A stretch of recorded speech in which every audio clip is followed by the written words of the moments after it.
আমার কিছুটা জ্বর অনুভূত হয়, সেজন্য আমি অগ্রিম প্রিকুয়েশন নিয়ে নিলাম। আর এখানে নেমে এখন তো অফ সিজন চলছে, এখনও যে ঠান্ডা অনুভব করতে পারছি, জানি না সামনে গেলে তো আরও ঠান্ডা পাবো। আমি একেবারেই সম্পূর্ণ ড্রেস আপ আমার সম্পূর্ণ, এখন ইয়াক চড়ার পালা। আমাদের ভ্রমণের আজকের সবচেয়ে গুরুত্বপূর্ণ দিন। আমরা আজ দেখব নাতুলা পাশের ভারত চীন সীমান্ত, বাবা মন্দির, চান্দুলা লেক সহ নানা দর্শনীয় স্থান। আজকের সকালটা শুরু হয়েছিল গ্যাংটকের কুয়াশা ঢাকা আকাশের নিচে। আমরা অতি প্রত্যুষে চা নাস্তা সেরে নিয়ে বেরিয়ে পড়লাম। গতকাল রাতে ট্রাভেল এজেন্সির সঙ্গে কথা বলে আমরা একটি আর্টিকা গাড়ি বুক করেছিলাম। আমরা যেহেতু 5 জন, আমরা সকালে সময় মতো নির্ধারিত জায়গায় পৌঁছে গিয়েছিলাম, কিন্তু গাড়ির দেখা নেই। সকালের হালকা ঠান্ডা বাতাসে আমরা একটু চিন্তিত হয়ে পড়ছিলাম। প্রকৃতির মিষ্টি ছোঁয়ায় মনটা কিন্তু একেবারেই প্রশান্ত ছিল। কিছুক্ষণ পরেই আমাদের বুক করা সেই আর্টিকা গাড়ি এসে পৌঁছালো। একে একে সবাই উঠে বসলাম, আর শুরু হলো সেই বহুল প্রতীক্ষিত যাত্রা, নাতুলা, বাবা মন্দির, চান্দুলা লেক। সকালের গ্যাংটক যেন এক স্বপ্নের শহর। আকাশটা ছিল ঘোলাটে, মেঘের চাদরে মোড়া।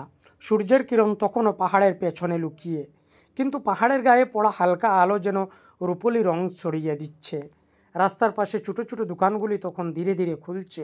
দোকানিরা ঝাড় দিচ্ছেন, কেউ কেউ স্টোভে ছা বসিয়েছেন। গরম চায়ের কাপে ধোঁয়া উঠছে, আর দূরের পাহাড়গুলি মেঘ দেখে গিয়ে আবার ধীরে ধীরে উকি দিচ্ছে, যেন লুকোচুরি খেলছে প্রকৃতি। এভাবে গ্যাংটক শহর ধীরে ধীরে পেছনে পড়ে রইল। শহরের কোলাহল, দোকানের কাছে জমে থাকা শিশুর বিন্দু, আর রাস্তার ধারে চা পানের আমন্ত্রণ সব জেনে পিছিয়ে পড়ল সময়ের সীমানায়।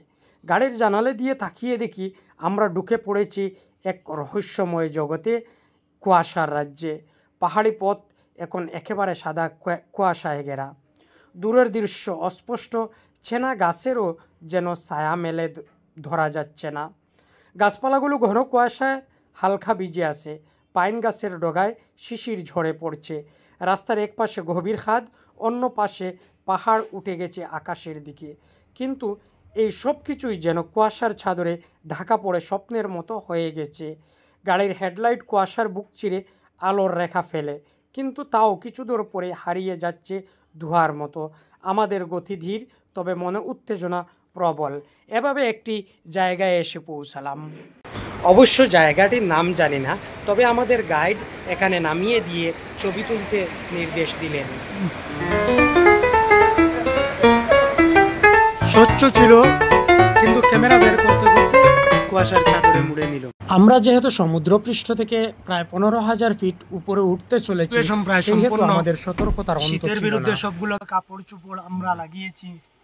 এখানে অক্সিজেনের ঘাটতি থাকবে, সেজন্য রাস্তা থেকে অক্সিজেন নিলাম, তারপর কর্পূর নিলাম। এখন ফটো সেশন চলবে কিছু। এভাবে পথ চলতে মাঝে মধ্যে আপনি ফটো তোলার উপযুক্ত স্থান পাবেন বটে, তবে কুয়াশার চাদরে এগুলি মুড়ে যায়।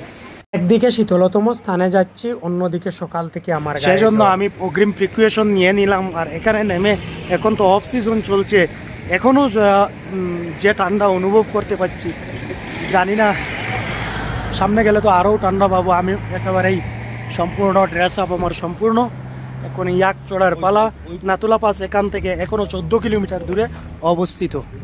প্রতিমধ্যে চান্দুলা লেক দেখলাম। কুয়াশা ধীরে ধীরে একটু একটু করে সরে যাচ্ছে, তবে আমরা গাড়ি থেকে নামিনি। হয়তো সময়ের তাড়া, হয়তো অনুমতির সীমাবদ্ধতা, তবু জানালার কাছে আড়াল দিয়ে যে দৃশ্য ধরা দিয়েছিল তা মন ছুঁয়ে যাওয়ার মতো। চান্দুলা লেকের ঠিক কাছাকাছি থেকে শুরু হয় আরও উচ্চতার উঠার পথ। নাতুলা পাশের দিকে রাস্তা সরু, দুই পাশে তুষার, আর মাঝে মাঝে সেনা চৌকি দেখা যায়। কুয়াশা আবার ঘন হতে থাকে। এভাবে আমরা পৌঁছালাম আমাদের কাঙ্ক্ষিত গন্তব্য নাতুলা পাসে।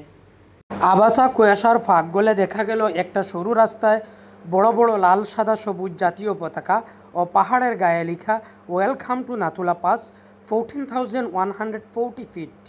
হৃদয়ের ভিতর যেন একটা কাঁপুনি বয়ে গেল। কেবলই অনুভব হচ্ছিল এই পথ, এই স্থান শুধু পাহাড় নয়, এক জীবন্ত ইতিহাসের অংশ।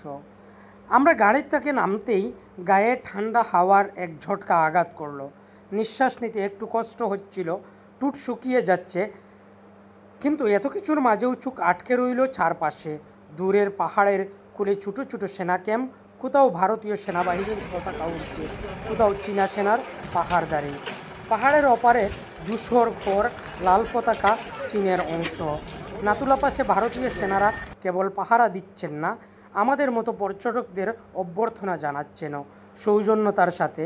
অবশ্য তাদের সঙ্গে কথোপকথনের ছবি তুলতে পারিনি। তাদের মুখের দৃঢ়তা, গলায় বিনয় আর চোখে যেন এক প্রহরার মায়া। একজন জওয়ান বললেন, আপনারা এসেছেন আমাদের ভালো লাগে, তবে এখানে সারা বছর থাকা এটা একটু অন্যরকম। আমরা সবাই কথাটি শুনে চুপ করে গেলাম। একটাই প্রশ্ন মনে ভেসে উঠল, আমরা কি কখনো তাদের মতো ত্যাগ করতে পারি?